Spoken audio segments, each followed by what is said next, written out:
U ime Otca i Sina i Duha Svetoga.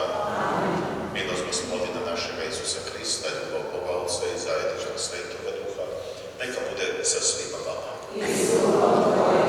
Ovu svetu misu služimo na nakane za preminule članove Matice Slovačke iz Lipovljana. A sada ostanimo evo ovdje, nakon ove svete mise slijedi i koncert slovačkih pjesama. Ako smo pjevali u katedrali u Košicama